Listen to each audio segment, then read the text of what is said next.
any signal? Is the red light on? It is. Okay. Best. Okay. All right. Good morning, everybody. Oh, we're on the wrong side. I feel confused today. We switching? Yeah. Yeah. The other thing is, I have a pointer that I might go on. Carry usually. I don't have that laser pointer. Do we have one around, a laser pointer? Yes. Okay, great, thank you. Okay, so let's see where we've been. Last lecture, thank you very much. Last lecture we talked about probably the most counterintuitive aspect of quantum mechanics, the notion of quantum entanglement, and the idea that in some sense it's not just a philosophical question about whether or not physical objects have realistic objective properties.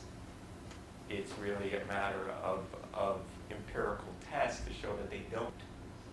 That at the microscopic level, it is not consistent with experiment to say that an electron, a photon has a certain property that's locally realistic to itself. And that fact is something we still grapple with, and we don't really know what to replace it with. But nonetheless, it's a fact of nature. And part of what quantum information science and technology has been about is about taking that fact and seeing, well, beyond its curiosity and its deep implications on the nature of the universe, what does it mean in the context, and how can we use that in the context of some information processing tasks? And those tasks that we're going to be talking about are communication tasks and computation tasks, okay? Information processing tasks. So what I want to now begin with today, we're really going to get into the kind of the guts of the subject, and it's going to be a little grungier than I think we've had over the last few lectures, of really talking about, okay, how do we use these resources to do information processing tasks? And the main sort of ingredient as when we think about classical information processing, we have fundamental units of information, the bits. In quantum mechanics, in quantum information, we talk about binary systems as well. They're kind of different binary systems. Those quantum bits we call qubits. So what qubit is as some quantum object that's described by two possible alternatives in any measurement.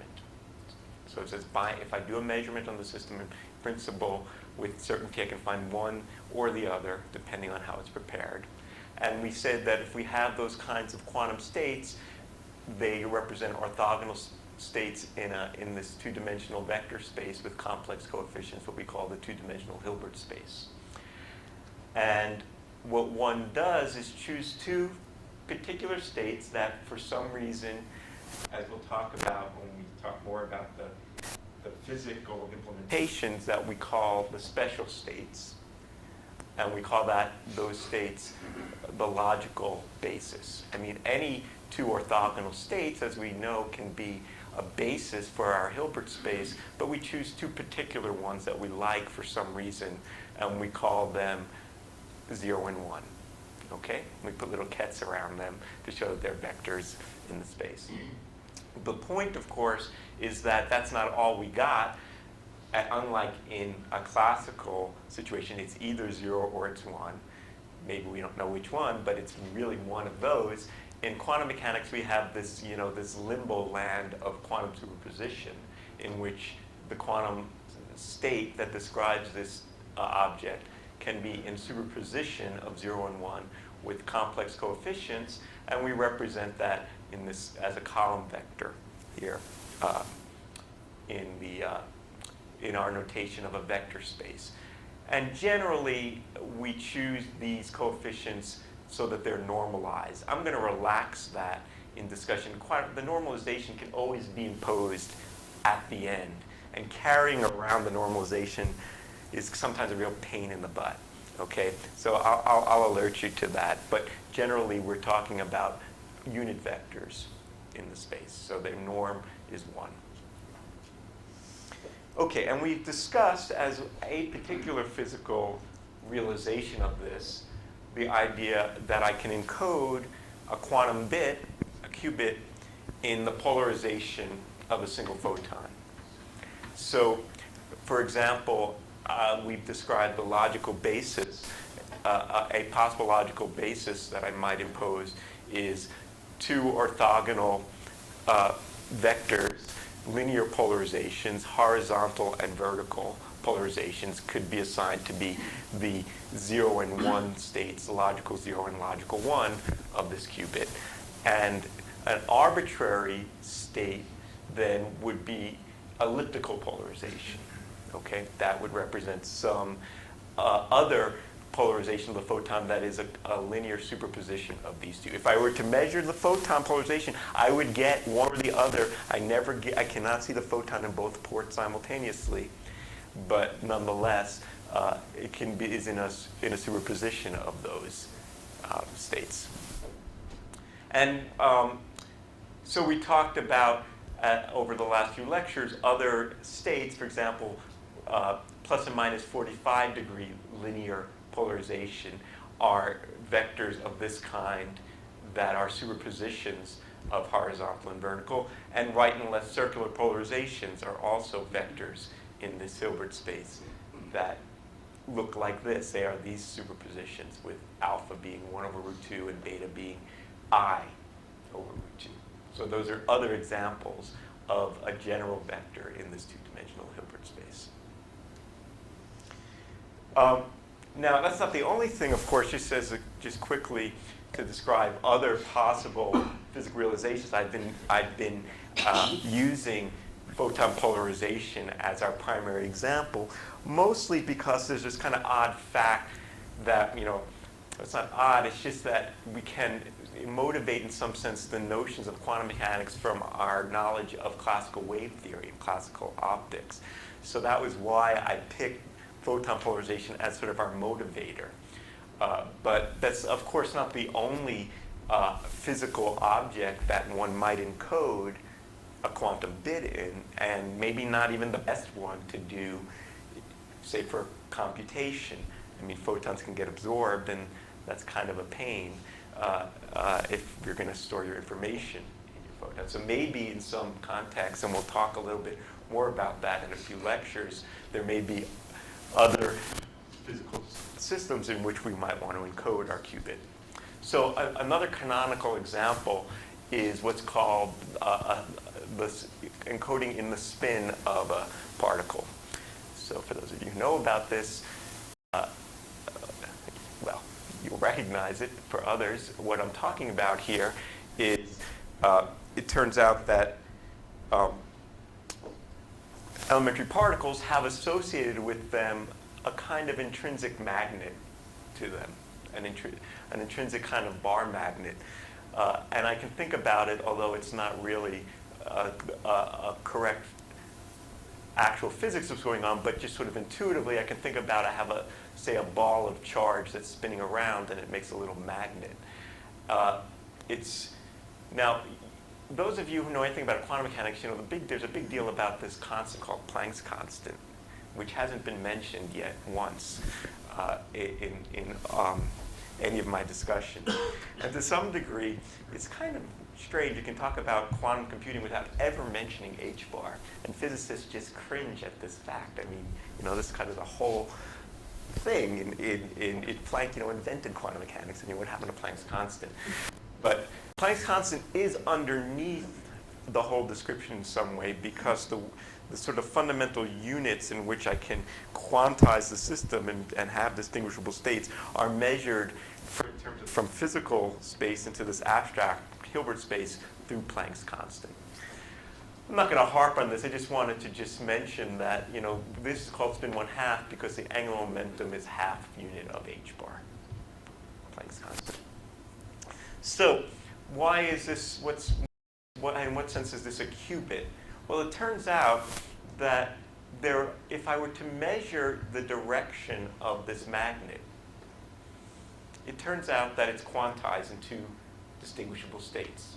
So there's this binary aspect, the bit aspect, the qubit aspect of spin 1/2.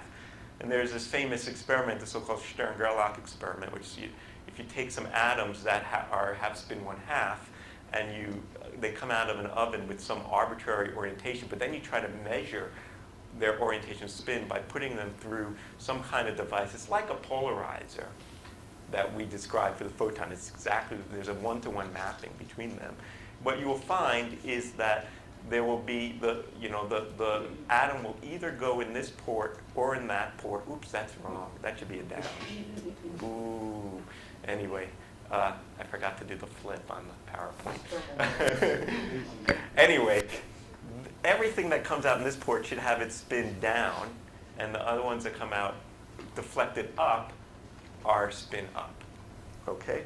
And they're spin up or spin down along the axis defined by the gradient of this magnetic field. That's just the way the physics works. So we could, again, associate a logical state to each one of these states. So I could say, for example, call spin up 0 and spin down 1. Now, the thing that's, of course, weird in quantum mechanics is that, you know, I can have these superpositions. And when I have these superpositions, for example, suppose I now have a cascade of two Stern-Gerlach apparati, one of which has its gradient magnetic field oriented along z and the other along x. So I'm going to look at, so the atoms that come along this port are spin up along z. When I put them through the Stern-Gerlach, what again I find is two beams. One spin up along x and one spin down along x. The reason is that spin up and spin down along x are superpositions of spin up and spin down along z. So this example it's completely isomorphic. It's completely one-to-one map with what we talked about with polarizers. I can think about this as my doing a measurement in the HV basis of photons, and this the plus minus 45 degree polarization of photons. Yes, sir. Let's say for the sake of argument that I had entangled spins, Yeah. and I did just the thing that you did up there, but I looked at my other particle, my entangled particle. When I did that x-axis, and I did the x-axis on my entangled particle, would it have the same number? In other Well, words, as I turn this thing, do I affect the other particle over there? Does the non-locality actually transmit a... Well, it's not that, see, again, it's not that, I don't think the right way to think about this is that when you do in an entangled pair, I do an operation on here and I affect the local realistic property of something over there. There is no cause and effect. What I can say is that they're correlated, and those correlations are always the case, that as we described when we discussed, you know, last week Alice put on her red sunglasses and she saw the red ball. But it's not like something happens. There will be no cause and effect ever between. I can never transmit a signal faster than the speed of light. That's just, you can prove that from the mathematics of quantum mechanics. And it's also been borne out in experiments. What is true is that there will always be correlations. And those correlations are the kinds that we can predict through the entanglement. But doing an operation here does not cause something to rotate over here because I did a operation over here. There is never a cause and effect that's transmitted faster than the speed of So- light. So therefore, I must break the correlation if I do this.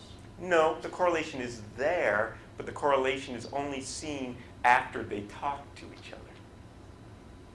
Well, Ohm, when he put together his formalism and his guiding line, it sure looks to me like, from studying that he has action at a distance as a result of these correlations.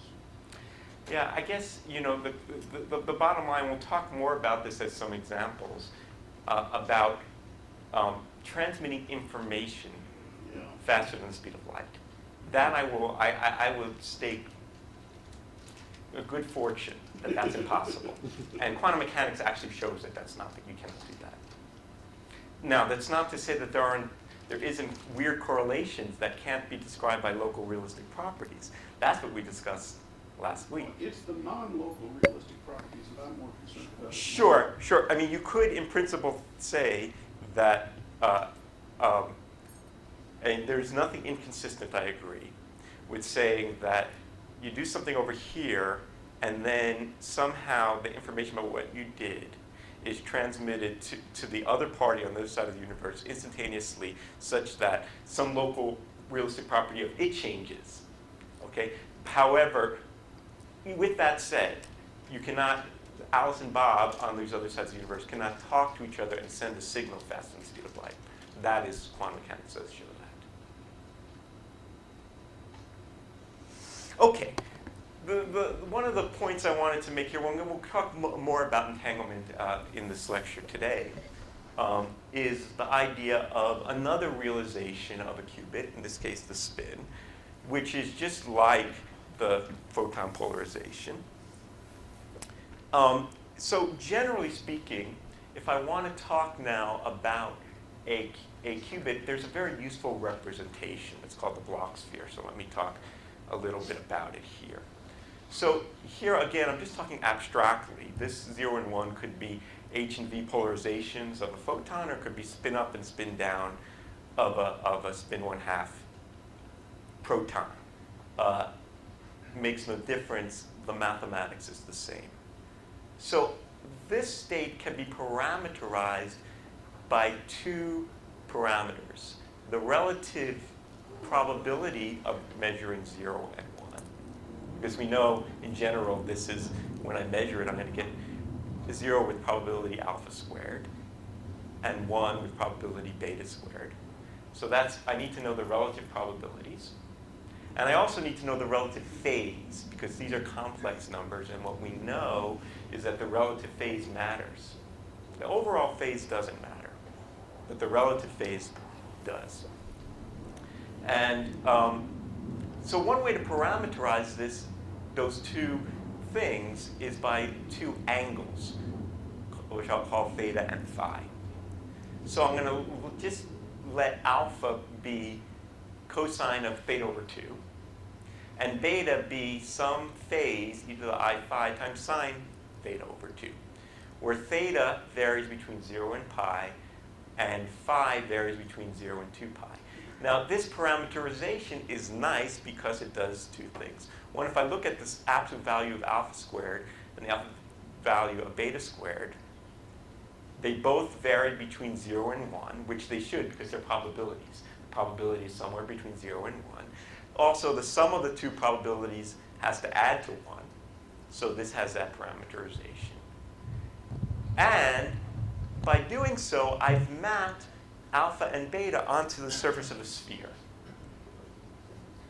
So this sphere is what we call the Bloch sphere.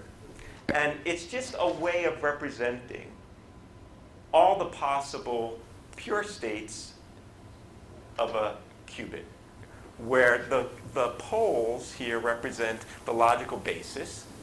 North pole is 0, the south pole is 1. And every other state on the surface of the sphere represents some other state, alpha and beta, where alpha and beta are these complex numbers that are determined by the angle theta and the angle phi. Okay? So it's a geometric representation of Hilbert space. Hilbert space is this for a 2D complex vector space is the surface of a sphere. Okay? So what's a little bit odd about this is that there's two spaces that we're talking about, and this gets everybody confused, so let's just think about this.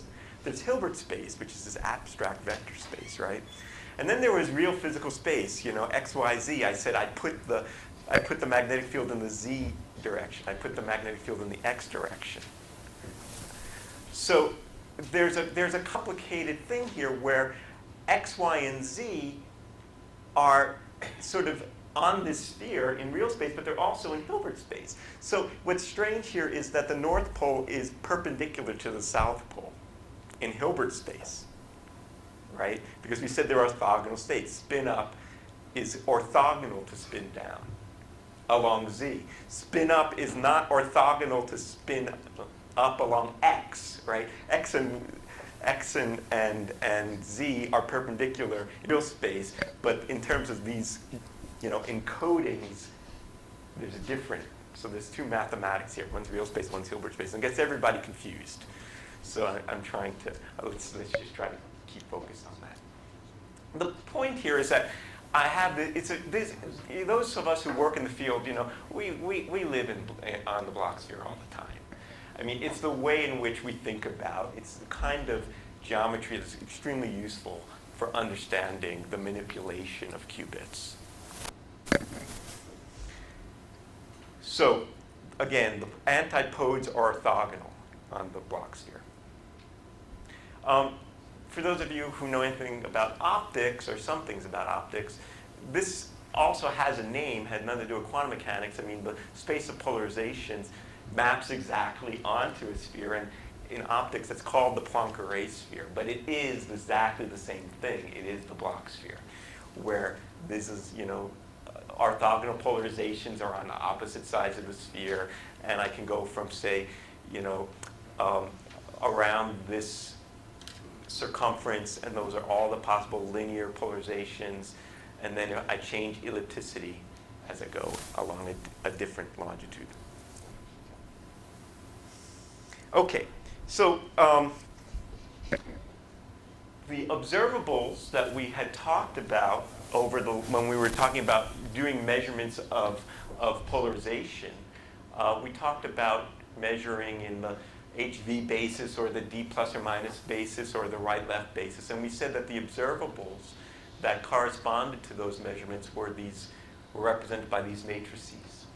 And those matrices are the so-called Pauli matrices. For spin 1/2, the reason we called them, remember I called them X, Y, and Z?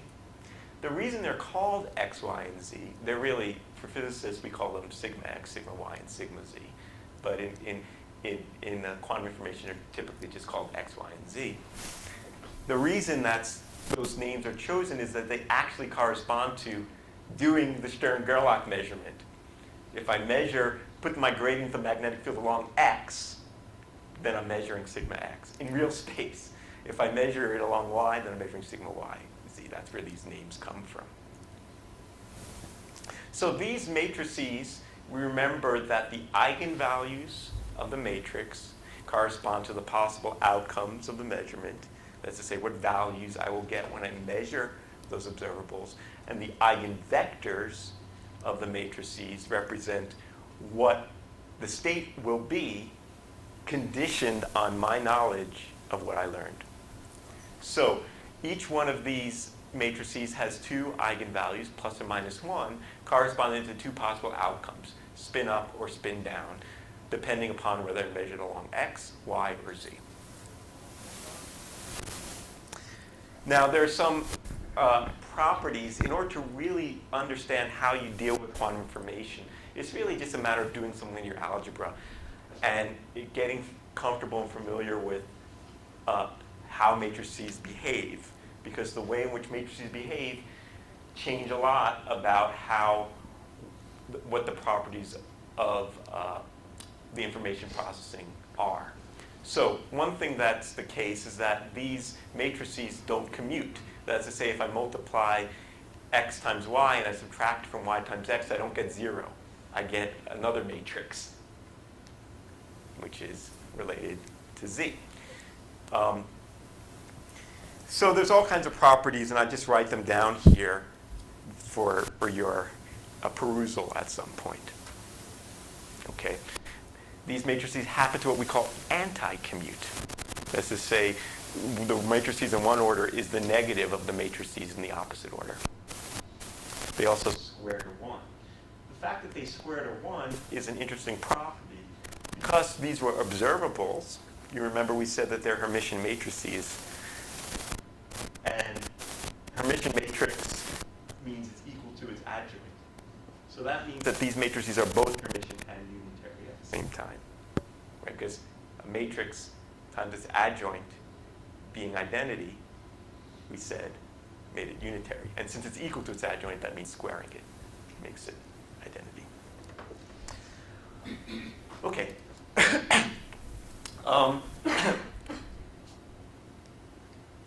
Generally, I could think about measuring the spin along an arbitrary direction in space. And the observable associated with that is called sigma in the direction n. And it has eigenvectors that are spin up and spin down along an arbitrary direction. So if theta is 0, for example, that's the z operator. If theta is 90 degrees, then I can have either x or y. So this is any combination. Okay, so now what about dynamics of my qubits? How do I change the state of my qubit? If I'm going to apply some dynamical operation to the qubit, and it's done in a closed system without any dissipation or noise, and we'll come back to that in a couple of lectures, then the description is, in terms of what we talked about earlier, a unitary evolution, a matrix. That's a unitary matrix. And all those matrices correspond to rotations of the vector somehow around some axis by some angle, and that matrix is here.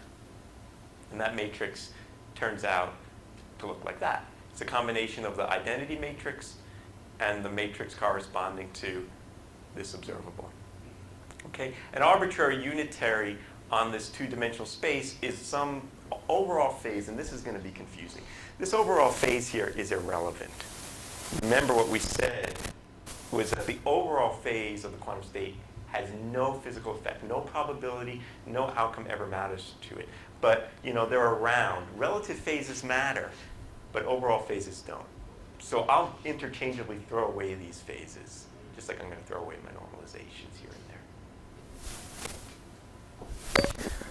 Okay, so for example, an important matrix that we'll see a lot of is the Hadamard matrix. The Hadamard matrix is this matrix, 2 by 2 matrix. It's a unitary matrix. It's equal to, if I multiply it by its adjoint, I get the identity matrix. And what it corresponds to is a rotation by 180 degrees about a funny axis, an axis at 45 degrees between z and x. What does it do? It flips z and x. So if I rotate by 180 degrees about that axis, I just switch x and z. So that mathematically says if I do a similarity transformation, z goes to x and x goes to z. Moreover, if I look at the logical basis and I apply the Hadamard matrix to it, I turn this state, 0, into a sum of 0 and 1. And this state 1 into the difference of 0 and 1. Those two states are orthogonal. They correspond to spin up and spin down along x. So I took spin up and spin down along z and mapped it into spin up and spin down along x. And one often sees the notation, these states come up a lot in quantum algorithms. And so we usually keep track of them in the same way that there's the Tor orthogonal states which we call logical 0 and logical 1. There are another two states which we call plus and minus, which are just these two states. the superposition 0 plus 1 and 0 minus 1. Okay, so it turns out, as I said, that the Pauli operators are unitary matrices. So they themselves can be understood not only as observables, but as operations, things I do to the system, like rotate about the x-axis by 180 degrees. Well, there's that overall I that I really don't care about. But that's the Pauli x. And what does it do? It has the effect of the not operation classically. It takes 0 to 1 and 1 to 0. The z is the sign change operation. It takes 0 back to itself, but it takes 1 to minus 1. Now, if it did that for every state, that would be just an overall phase. It only does, when I'm saying this operation is what it does on the basis states, on the logical basis states. Okay. Now, one thing to note is that, just as a little play with this algebra, is that the effect of x and z on the logical basis is the opposite if I applied it on the Hadamard basis. So let's just try that. Let's say what happens if I apply x to the plus state.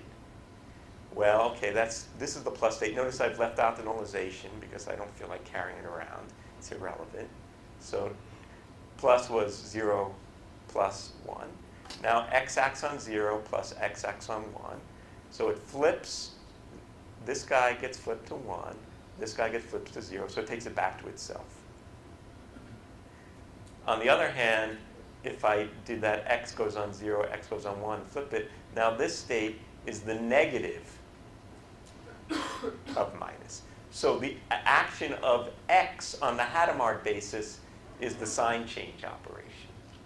And the action of z on the Hadamard basis is the flip operation. So I can take what was a not in one basis and make it a sign change in another basis. And I can take what was the sign change in one basis and make it a logical flip in the other basis. So this change of basis is going to be important because it'll allow us to kind of move around the logical space more efficiently in a quantum algorithm. Okay, so that was a single qubit. What about if I have a number of bits, therefore a number of qubits? How do I describe that? Well, we discussed this briefly earlier. We talked about the tensor product and the idea that I have a tensor product of Hilbert spaces if I have a number of particles or a number of subsystems. And you remember that we discussed that if I have, say, n qubits, then the dimension of the space grows exponentially. It grows like if I have n two-level systems, the total space has dimension 2 to the power n. That is to say that there are 2 to the power n different orthogonal states. Let me show you. For example, here are 3 qubits. 3 qubits has an 8-dimensional Hilbert space. Here they are, 8 orthogonal vectors, labeled 0 to 7. The way I've done it is, this is like spin up, up, up, down, up, down, up. There are 8 different possibilities of up and down. Those are the 8 distinguishable states. Those are the 8 orthogonal vectors that span the Hilbert space of 3 binary objects. So one quite often labels those states just by the binary representation. X goes from 0 up to, in this case, 7. So this is 0 in binary, in 3-digit binary. This is 1 in 3-digit binary. This is 2 in 3-digit binary, etc. But we don't think about them as spins, up, down, down, up, etc. Now, of course, that's not the end of the story. It's not that, I mean, you know, I got 3 bits, I got 8 different possible states of the register. The point here is that I can have a superposition of these, and that superposition is the whole name of the game. And those states generally are entangled states, generally. Okay. Now, if I talked about, because we say we can have entangled states here, we need not only talk about the logical basis as being product states. I can have another basis where my bases are entangled states. For example, let's talk about 2 qubits, something what we call 2 parts or a bipartite system.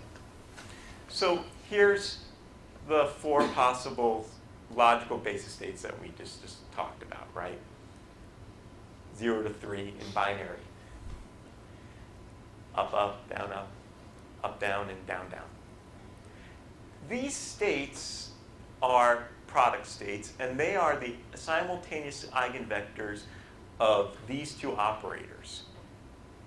That's to say, the z operator on bit 1 and the identity operator on bit 2. That is to say, if I specify the eigenvalue of this and this, I can specify the state. I need 2 bits to specify the state, clearly. So I need 2 observables to completely specify the state. We talked about this briefly last time. Someone asked me, well, how do I know how many quantum numbers it takes to specify the state? Well, it depends on the number of degrees of freedom. Here I have 2 degrees of freedom, so I need 2 observables.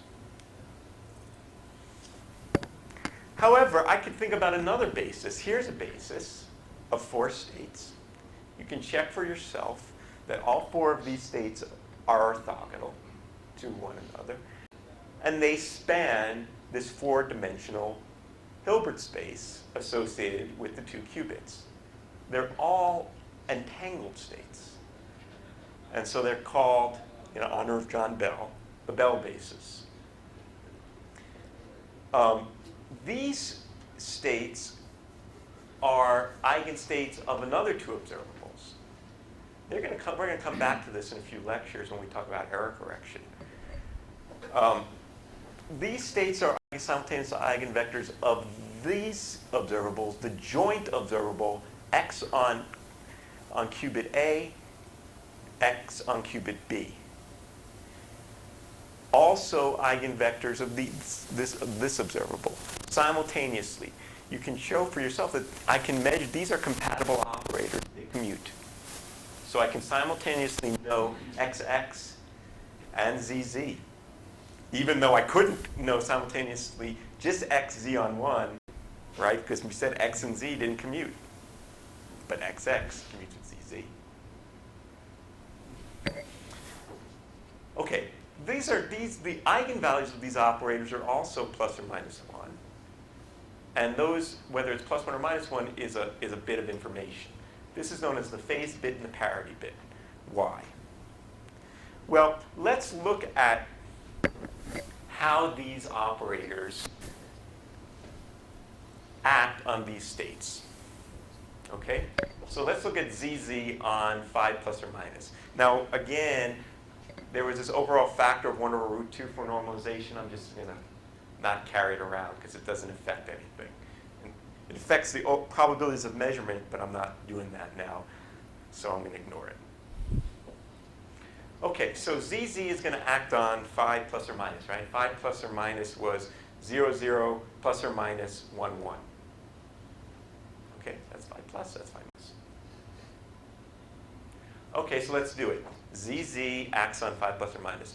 So that means Z acts on 0, tensor Z acts on 0, plus or minus Z acts on 1, tensor Z acts on 1.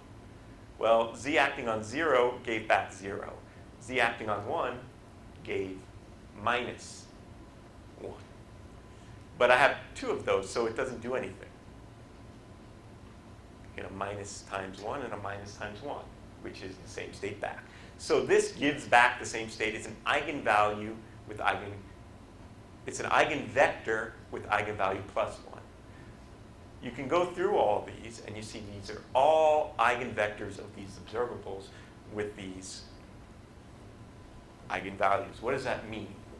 So the eigenvalue of ZZ tells me, are you phi or are you psi? If you're +1, then you're a phi. If you're -1, you're a psi. The eigenvalue of xx tells you, are you plus or minus?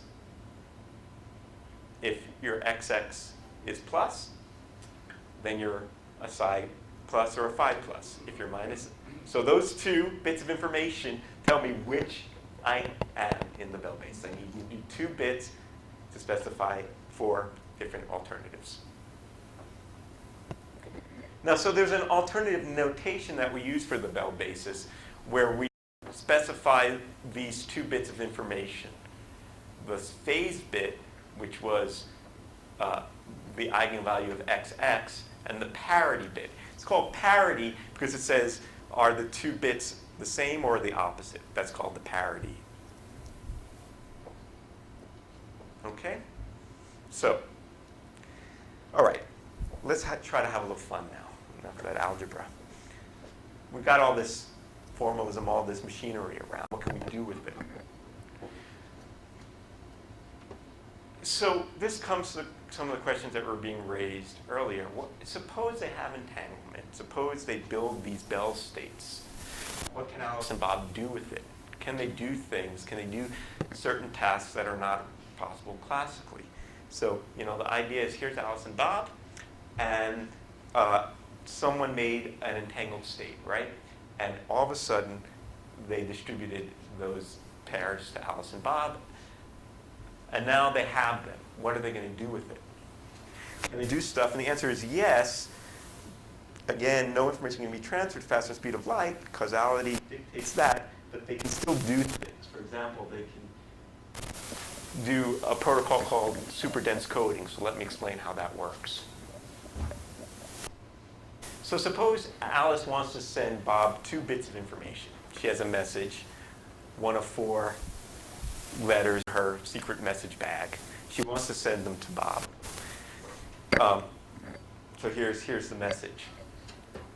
It's going to be encoded in 2 bits. It's either going to be the message identity X, Y, or Z. She has in her possession 1 qubit. But if she manipulates it in any way she likes, and then she sends it to Bob and allows Bob to do any measurement that he wants, he cannot get more than 1 bit of information out of that 1 qubit alone. 1 qubit, when measured, can never yield more than 1 bit of information. It's an important fact.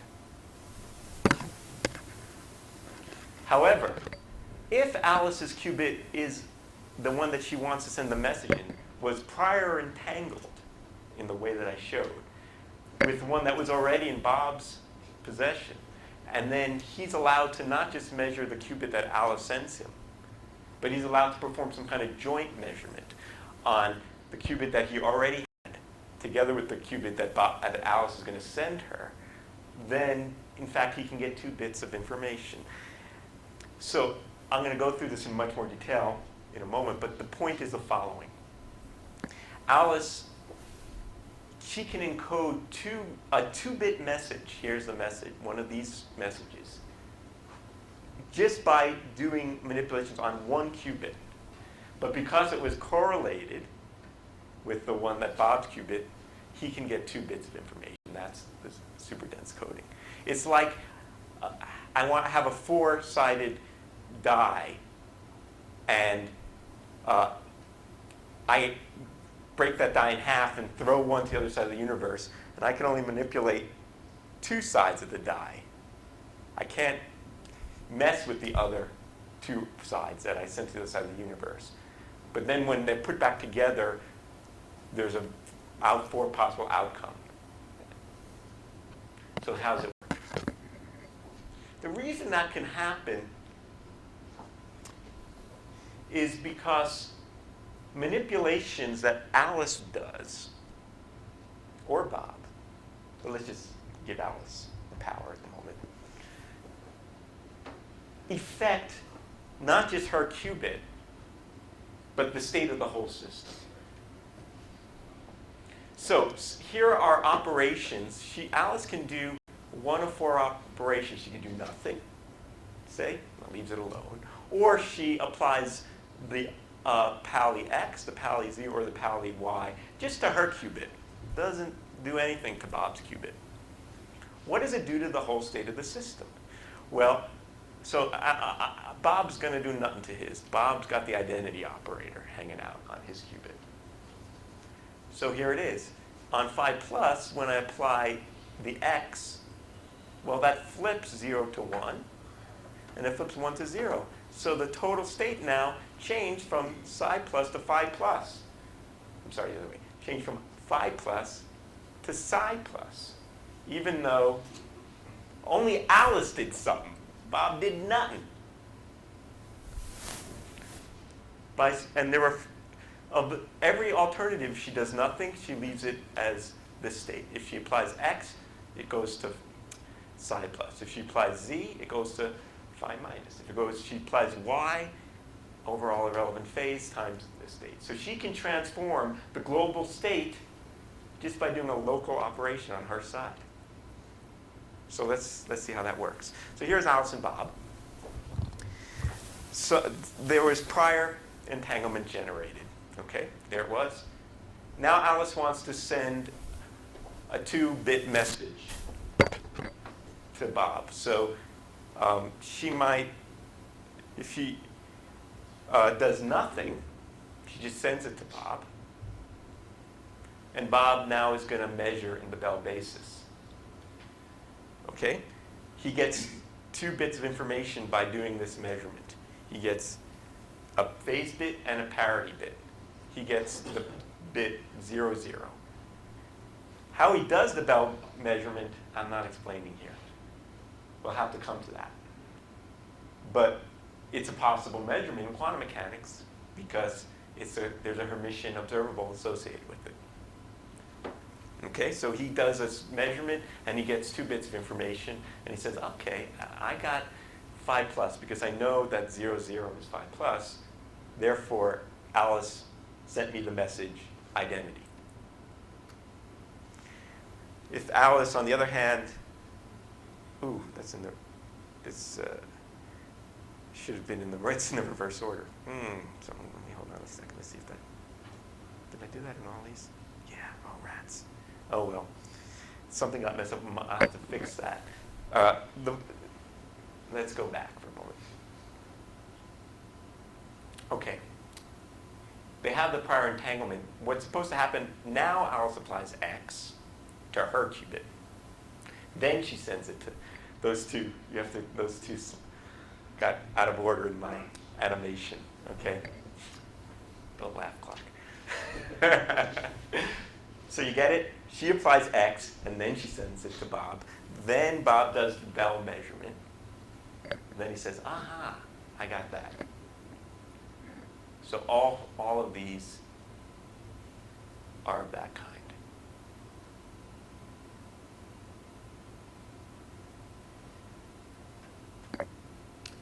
So that's super dense coding. The idea is that Alice can send 2 bits of information to Bob with prior entanglement, but she only sends him 1 qubit that she manipulated, not 2. The other one was already in Bob's possession. Here's another example of such a protocol. So Alice wants to send Bob a qubit. Somebody named Victor is going to give her a qubit, and she's got to get it over to Bob. But she can't just send it to Bob because the channel that which she might be able to, quantum channel, which is supposed to be some nice, pristine, noise-free object, is noisy, corrupted in some way. She might think, well, why doesn't she just measure the qubit? And then she can call Bob up and tell him what it was and let him make a copy of it on his side. Seems like a reasonable thing to try. Problem is, she cannot measure the entire state with just one copy. I mean, let's think about that for a second. I mean, what we said was that a general state of a qubit was represented by these two parameters, alpha and beta, which were complex numbers, which had many bits of information to specify those complex number. And if I measure the qubit, I can never get more than one bit of information. So she can't do it. You might say, why does she clone the qubit? Make a few copies of it, and then she can measure lots of them, accumulate lots of bits of information, and then call up Bob. But you can't clone quantum states either. So she's in trouble if what's she going to do? Well, here's what she's going to do. What she's going to do is quantum teleportation, and the way it works is the following. There's two parts to quantum teleportation. One is that we assume that there was at some point in history a nice clean quantum channel that was pretty noise-free, that allowed some distribution of entanglement between Alice and Bob. Okay? Now Alice and Bob want to, Alice wants to send Bob a qubit. The clean quantum channel's gone. So all she's got is this classical channel left. She can call Bob on the phone. What can she do? Well, here's what she does. So Victor gives her a state. She doesn't know what it is. Victor does. Victor prepared it. So his state of knowledge is well defined, and he knows he gave her some state that he knows is psi. She doesn't know what it is. But here's what she's going to do.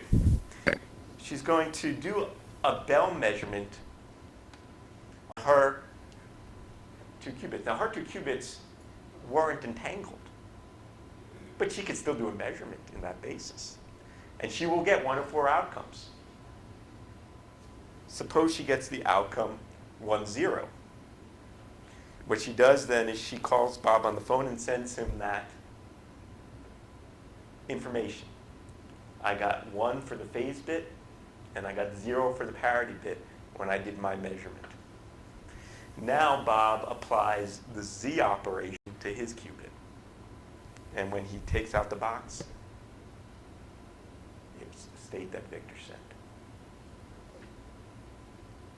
So somehow, Bob's qubit, through this process, was Bob doesn't know it yet. He would have to do a measurement and then set of measurements and talk to Victor, and Victor would have to come by and say, yeah, you're right, that was psi.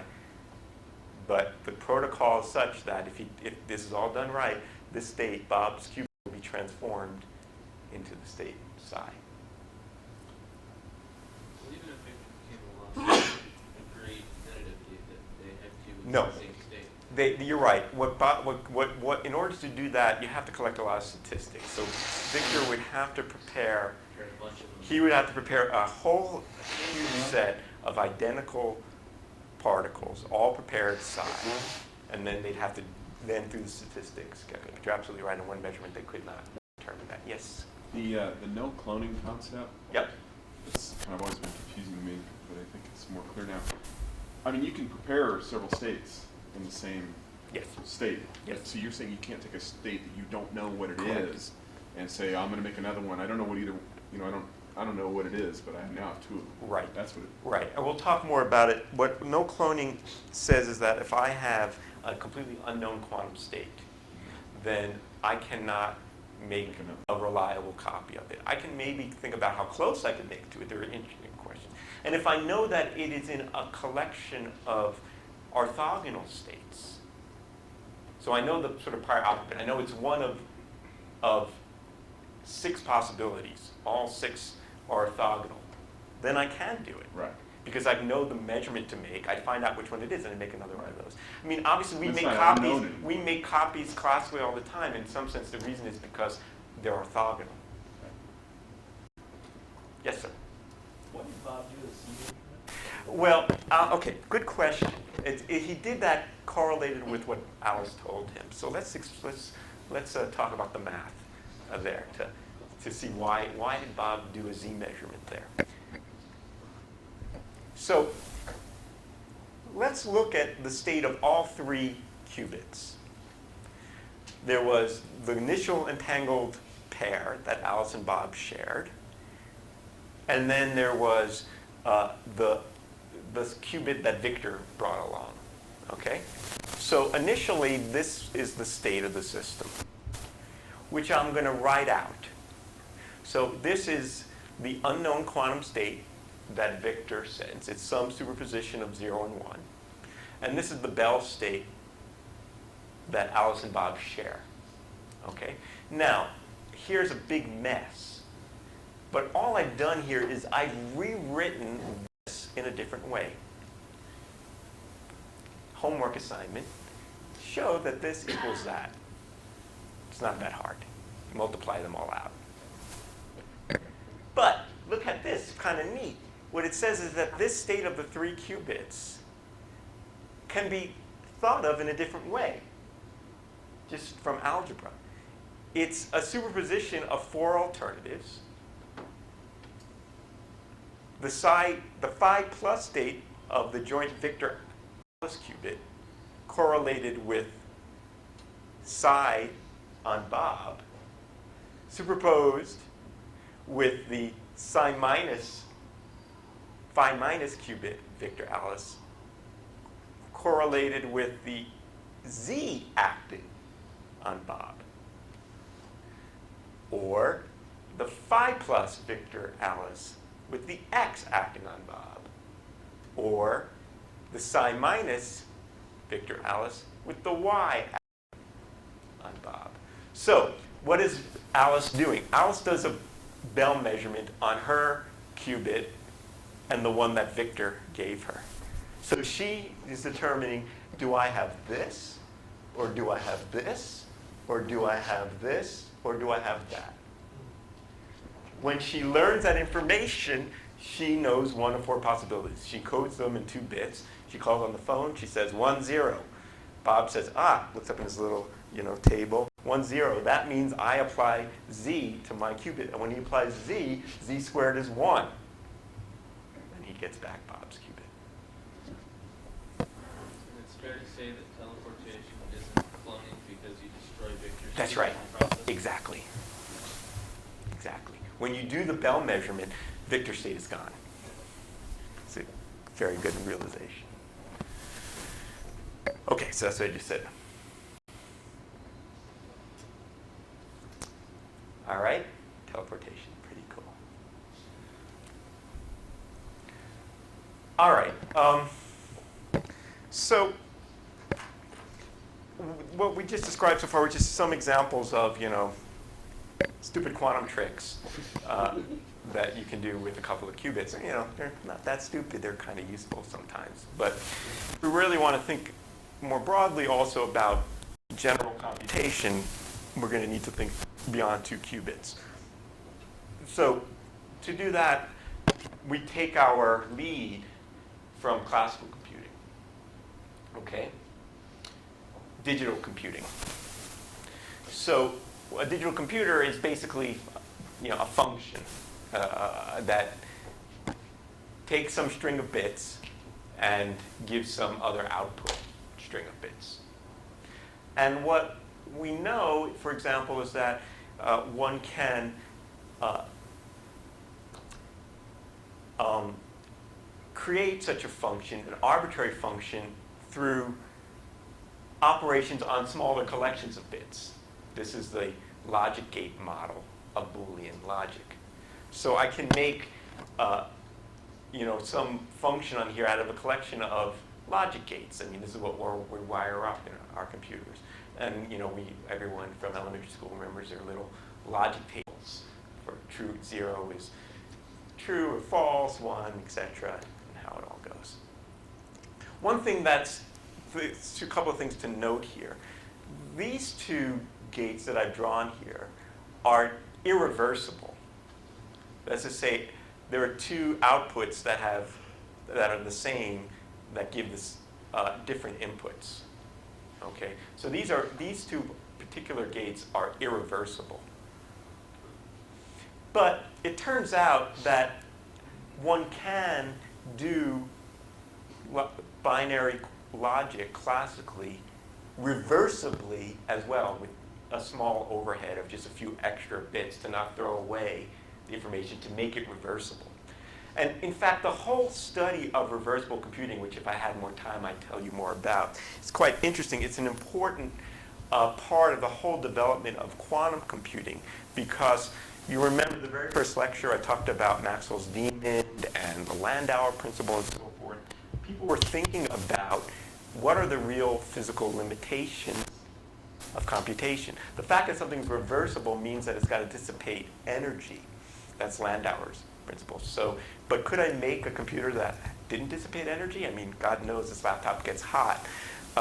Wouldn't it be nice if and the answer is yes, you could do that. You can make a computer completely reversible with low overhead. Whether one will ever do that or not, I don't know.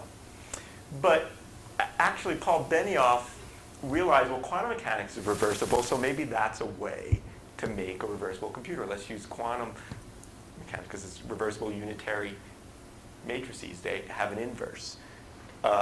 He didn't really realize, in my view, looking at the literature, that there was more than that. There was more than just, well, let's just use quantum mechanics to make reversible classical computers. That was David Deutsch who really realized that. Of course, he had a cool name, so that helps. All right. So now we want to think about digital quantum information processing, all right? So what we said is that instead of functions on a string of bits, we have a map on a collection of n qubits. That map is a matrix, which is in general, for n qubits, is a huge matrix. Because I have, with n qubits, I have a vector space of dimension 2 to the n. Okay, let's start with the single qubit logic. And what we said is that those matrices are just rotations on the blocks here. That's what we talked about at the beginning of this lecture. So for example, the NOT operation, which flips 0 to 1 and 1 to 0, is the Pauli X, which is a rotation of some kind. It flips 1 to 0 and 0 to 1. Remember, we talked about the square root of NOT at some point. Well, what's that? Well, that's just rotate, but not by 180 degrees, rotate, do the same rotation, but by 90 degrees. So I took the square root of this matrix. Homework. Take this matrix, multiply itself by itself. You get that. So this matrix squared is that. Okay. The Hadamard is another example. So these are all examples of single qubit logic operations. So in the same way that we talk, there's lots of notations that we use. In the same way that we do Boolean logic classically, the quantum logic is represented lots of different ways. I have those matrices. I can also just say those matrices are defined by the action on the logical basis. If I know how it acts on the logical basis, then by linearity, I can put it together and I know how it acts on any state. So for example, the NOT operation takes a logical bit and flips it, the NOT operation. So I can write that as a logic table, but with basis states now. The Hadamard is this. And what we do, another way we represent these is in the same way that we wire up those logic gates, with the little symbols that we showed earlier. In the quantum logic, we do the same thing. We have a circuit of quantum bits rather than classical bits that are processed through logic gates. In this case, single qubit logic gates. The X, the Hadamard, a rotation. What about 2-qubit logic?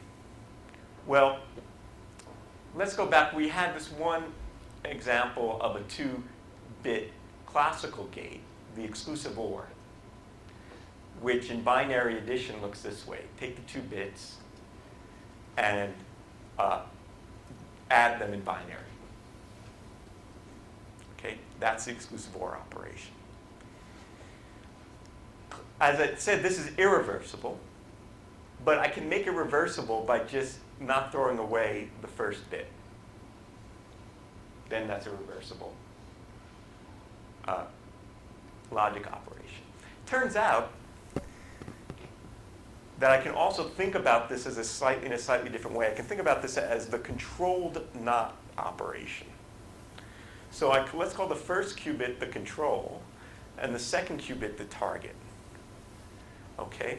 So what is it going to do? What it's going to do is the controlled not operation is going to flip the target if the control is in 1, but leave it alone otherwise. So it's going to apply not to the target only when the control is in 1. Oh, this is wrong. Rats. That should be flipped. Should be a 1, and that should be a 0. This is the identity. Okay, everyone see? So it should flip this guy. This should be 1, and that should be 0. To be fixed. Turns out, if I think about this as the logical basis in a quantum mechanics, these are the 4 orthogonal states, that this transformation is a unitary matrix. So this is a possible 2-qubit logic gate. And that 2-qubit logic gate is an example of what's known as a controlled unitary. These are the kind of the if-then statements of quantum logic. And we write controlled unitaries in our picture of logic gates with the first qubit with a big solid blob on it. And that's the control qubit. And then if it's 1, it applies a unitary matrix to the target. Okay? And that kind of matrix looks like this, a controlled U. For example, the controlled not,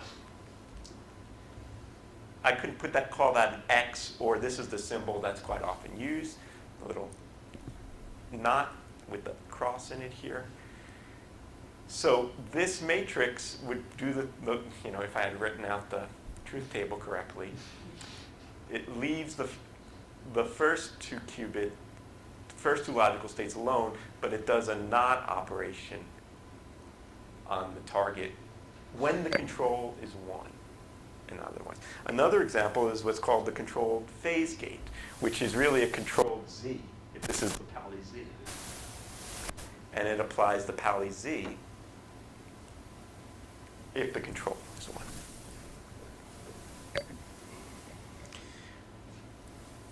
Now, what I talked about here is just what does it do to the logical basis states? And we said it looked just classical, right? I mean, I said the same logic table over here that we had, although written correctly, was the same one that applied to the quantum basis states. So what's quantum computing about this? The point is that I don't only have to apply this unitary to the basis states, I could apply it to any state. So for example, here's a simple quantum circuit. I got 2 qubits. On the first qubit, I'm going to apply the Hadamard. Then I'm going to do a controlled not between the target, the control and the target. What do I get? Let's do it. So there's my input state. My input state was this. Now right before I apply the controlled not, I applied the Hadamard to the first qubit. Here's what it did. It changed 0 into 0 plus 1, which is a superposition of these 2 states. Now I apply the controlled not. What does that do? Well, it acts linear. It's a linear operator. So first it acts on this, and then it acts on that. What does that do? Well, it leaves the control alone here. I'm sorry, the target alone here because the control was 0, but it flips the target over here because this control was 1. So it made a Bell state.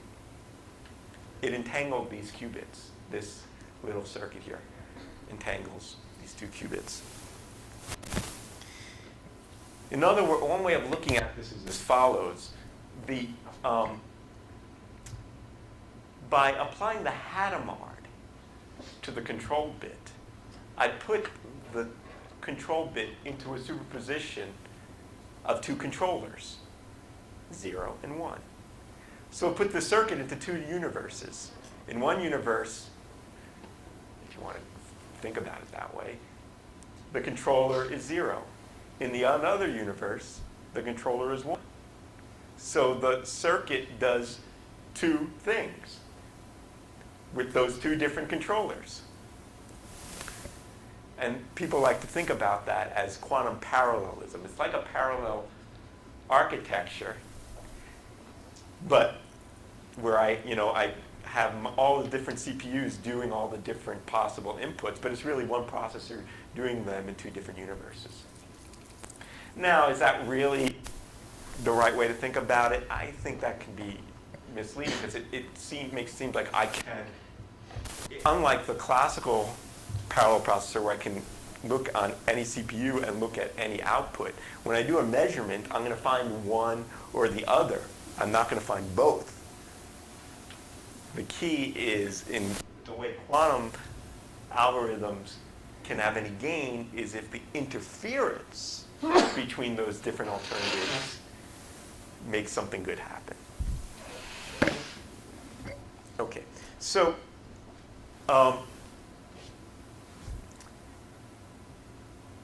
what we want to be able to do in principle is an arbitrary unitary matrix on n qubits. And as we said, that's an exponentially large matrix for n qubits. So we're not going to do it as a big operation. We want to break it up into chunks in the same way that into these logic gates.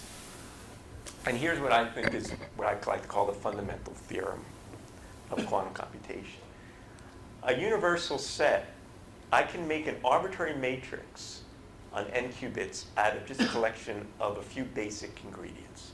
And here's one possible set. If I have the possibility of doing all single qubit rotations on the Bloch sphere for any single qubit, plus just one entangling 2-qubit gate, like the controlled knot, which we saw can make an entangled state. And I'm allowed to, if I put my qubits on a graph, then I just have to be able to connect them all in some connected way. It's not like every qubit has to talk to every other qubit. It's just that I have to be able to get around to every qubit through some connection. That's enough. I mean, this is, I think, quite a fascinating result. One thing that's weird about it, if you know anything about reversible computing, classically, I need a 3-bit logic gate, like something known as the Toffoli gate, in order to do classical reversible computing.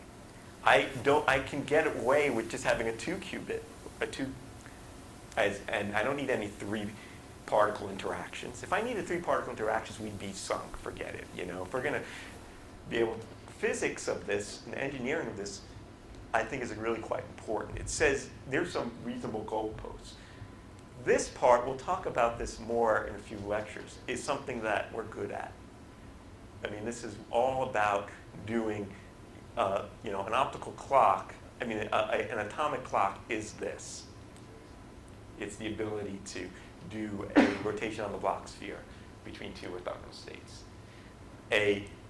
Putting a phase shifter and a polarizing beam splitter. I mean, we can do that stuff.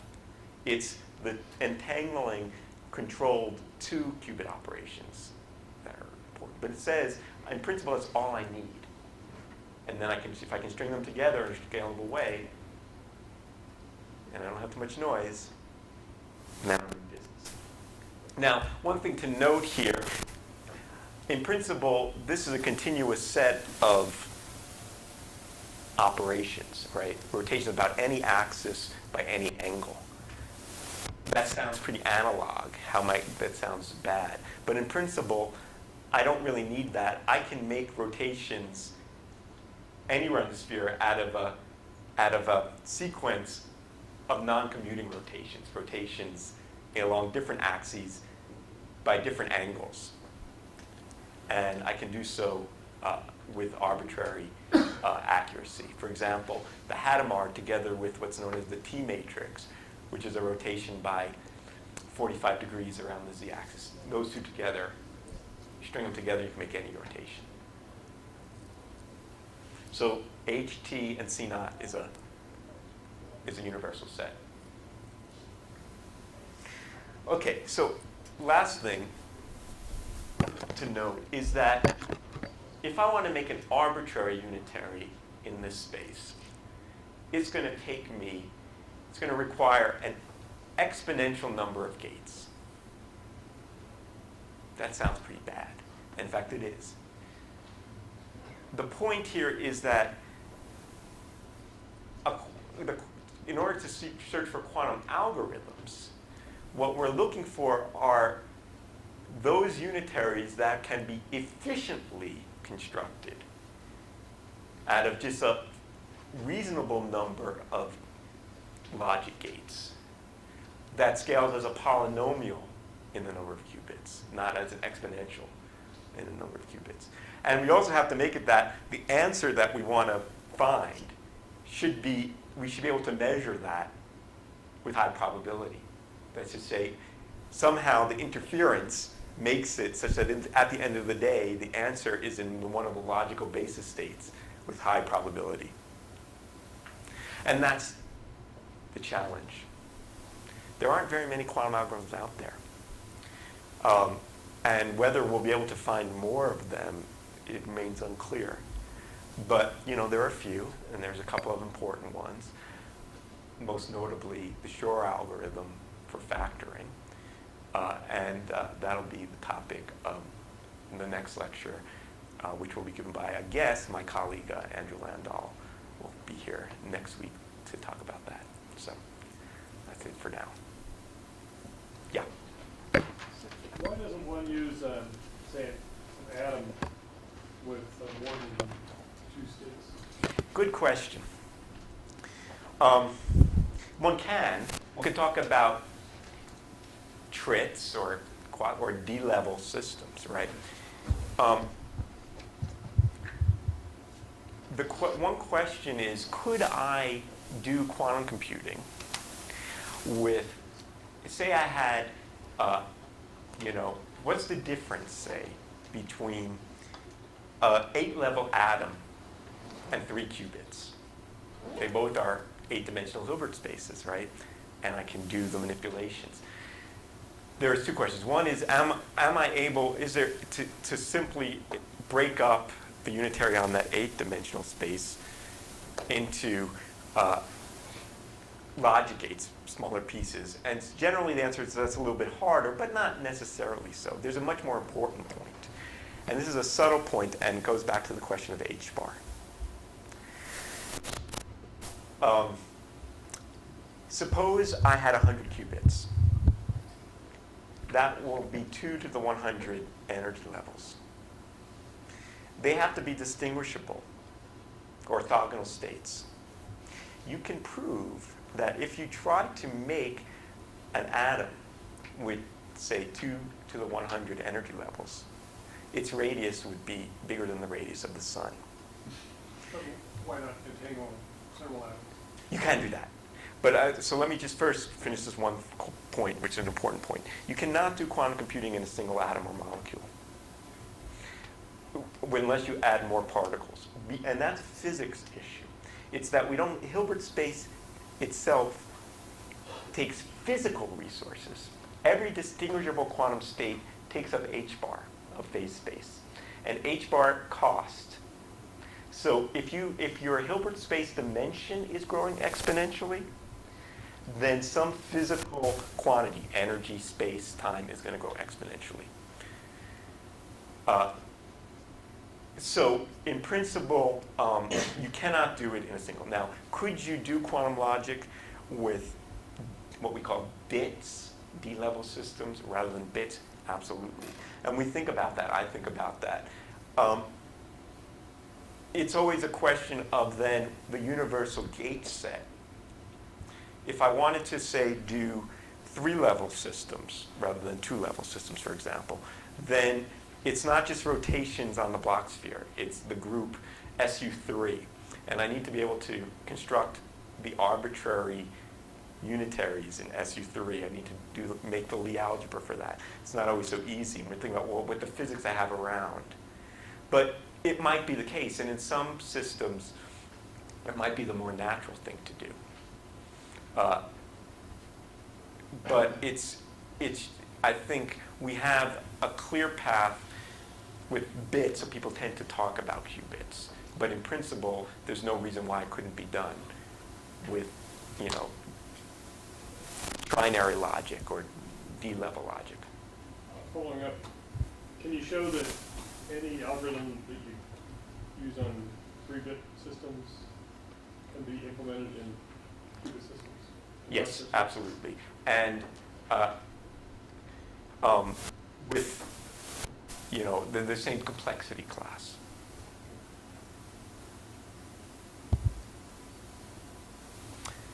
Okie doke. I'll fix those few little things and put this on the web for you guys. See you after Thanksgiving, I think.